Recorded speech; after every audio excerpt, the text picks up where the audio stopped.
The parable of the shrewd manager. Jesus told his disciples, there was a rich man whose manager was accused of wasting his possessions. So he called him in and asked him, "What is this I hear about you? Give an account of your management, because you cannot be my manager any longer."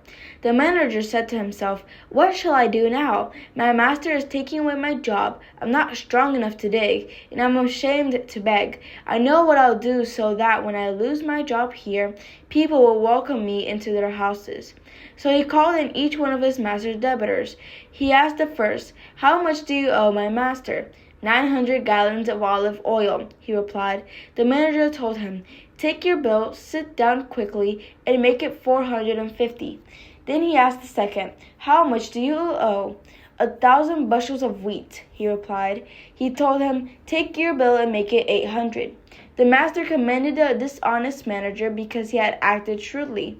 For the people of this world are more shrewd in dealing with their own kind than are the people of the light. I tell you, use worldly wealth to gain friends for yourselves, so that when it is gone, you will be welcomed into eternal dwellings. Whoever can be trusted with very little can also be trusted with much, and whoever is dishonest with very little will also be dishonest with much.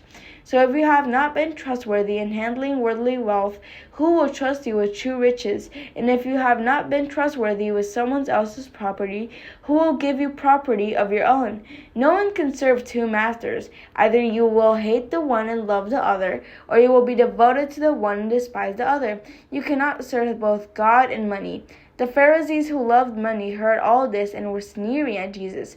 He said to them, "You are the ones who justify yourselves in the eyes of others, but God knows your hearts. What people value highly is detestable in God's sight."